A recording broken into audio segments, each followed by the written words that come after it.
Hello friends, আপনারা কি জানেন যে আপনারা যে পাট চাষ করছেন সে পাট ফ্যাক্টরিতে গিয়ে কি হয় এবং এই আপনাদের পাটগুলো নিয়ে যাওয়ার পর কি কাজ করে ফ্যাক্টরিতে গিয়ে আজকে দেখাবো। আমার এই ভিডিওর মধ্যে ছোট্ট ভিডিওর মধ্যে দেখাবো ফুল প্রসেস ফ্যাক্টরিতে পাটের কি কি কাজ হয়। তো তার আগে বলে দিই চ্যানেলটা সাবস্ক্রাইব করবেন এবং ভিডিওতে কিন্তু একটা লাইক দিতে ভুলবেন না। তো চলুন বন্ধুরা চলে যাই। তো সর্বপ্রথম কি করে, প্রথম কিছু চাষি দিয়ে বা কিছু কারিগর দিয়ে সেই পাটগুলোকে কিন্তু কাটিয়ে নেয়। পাটগুলোকে কেটে নেওয়ার পর কিন্তু সুন্দর করে পাটগুলোর কিন্তু বোঝা বাঁধা হয়। বোঝা বাঁধার পর কিন্তু ট্রাক্টরে কিন্তু তুলে নেয় পাটগুলো। ট্রাক্টরে করে নিয়ে কিন্তু একটা গন্তব্য স্থানে চলে যায়। সেখানে এই পাটগুলো জাগ দেওয়ার জন্যে বা এই পাটগুলোকে সুন্দরভাবে পানির মধ্যে ভিজিয়ে রাখতে হবে। অনেকদিন ভিজিয়ে রাখতে হবে, যেমন মোটামুটি ২০ থেকে ২৫ দিন মতো ভিজিয়ে রাখবে পাটগুলোকে সুন্দরভাবে এই পানির মধ্যে।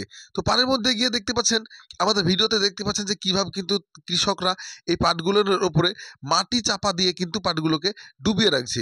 তো বন্ধুরা ২৫ দিন পর কিন্তু এই পাটগুলোকে কিন্তু সুন্দরভাবে পাটগুলো কিন্তু পচে যায়। পচে গেলে কিন্তু কিছু লেবার দিয়ে কিন্তু আবারও কিন্তু এই পাটগুলোর আঁশ কিন্তু ছাড়িয়ে নেওয়া হয়। দেখতে পাচ্ছেন সুন্দরভাবে আপনারা যে কিভাবে পাটের আঁশগুলো কিন্তু এখানে ছাড়িয়ে নেওয়া হচ্ছে, ভিডিওর মধ্যে দেখা যাচ্ছে।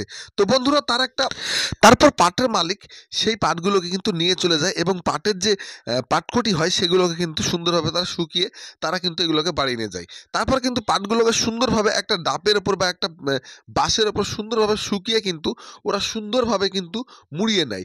মুড়িয়ে নিয়ে কিন্তু পাটগুলোকে বেচে দেয়। বেচার পরে আবার দেখুন ফ্যাক্টরির মধ্যে এই পাটগুলো কি করছে, সে ফ্যাক্টরির মধ্যে নিয়ে গেলে মোড়াগুলোকে আবার কিন্তু কেটে দেয়। কেটে দিয়ে কিন্তু ভালো করে শুকিয়ে নেয়। সেই শুকিয়ে নেয় কিন্তু একটা ম্যাশিংয়ের মধ্যে ভরে দেয়। দেখতে পাচ্ছেন ম্যাশিংয়ের মধ্যে ভরে দিলে সুন্দর করে কিন্তু একটা চ্যাপ্টা ধরনের একটা লেয়ার তৈরি করছে। অনেক লেয়ার কিন্তু এখানে তৈরি হয়। সম্পূর্ণ লেয়ারগুলো কিন্তু ফ্যাক্টরির মধ্যে তৈরি হয়। তো দেখতেই পাচ্ছেন আপনারা যে কিভাবে ফ্যাক্টরিতে লেয়ার কিভাবে তৈরি করছে এবং লেয়ারগুলোকে সুন্দরভাবে কিন্তু সাজিয়ে রাখছে। তো এই লেয়ারগুলোকে কিন্তু নিয়ে চলে যাবে অন্য একটা মেশিনে। দেখতে পাচ্ছেন মেশিনের মধ্যে কিন্তু ঢুকিয়ে দিল। ঢুকিয়ে দিয়ে কিন্তু এবার কিন্তু বড় একটা লেয়ার তৈরি করছে। চ্যাপ্টা ধরেন ৪ টা বড় লেয়ার তৈরি করছে।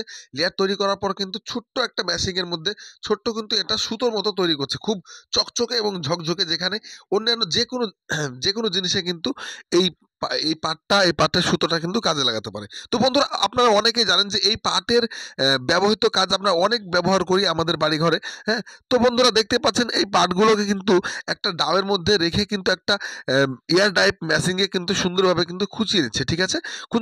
সুন্দরভাবে খুঁচিয়ে নেওয়ার পর কিন্তু আলাদা, আলাদা দেখতে পাচ্ছেন একটা কাটিং, যেমন আমরা ধাগার কাটিং দেখতে পাই, ওরকম কিন্তু ধাগার কাটিং সিস্টেমে কিন্তু আলাদা, আলাদা কাটিং তৈরি হচ্ছে। দেখতে পাচ্ছেন এগুলো সম্পূর্ণ কিন্তু সুতো তৈরি হচ্ছে। দেখতে পাচ্ছেন বন্ধুরা, সুতো তৈরি হলে কিন্তু তারপর কিন্তু যেভাবে আমরা বাড়িতে কিন্তু কাপড় মানে ফ্যাক্টরিতে যেমন কাপড় তৈরি হয়, এরকম কিন্তু কাপড় তৈরির মতো কিন্তু দেখতে পাচ্ছেন এটা কিন্তু একটা বড় লেয়ার তৈরি হলো। তো বন্ধুরা এটা বুঝতে পাচ্ছেন যে কি তৈরি হবে, ঠিক আছে? এটা কিন্তু দেখতে পাচ্ছেন একটা বস্তার মাপে কিন্তু তৈরি হয়ে গেছে।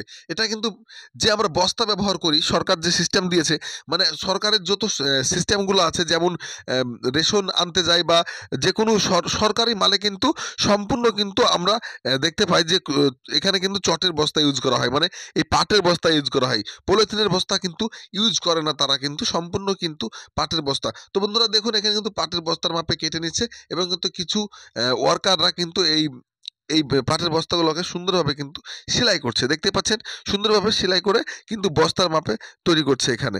তো বন্ধুরা দেখতে পেলেন আজকে ফুল প্রসেস যে কিভাবে আমরা এই বস্তাটা তৈরি করলাম পাট দিয়ে।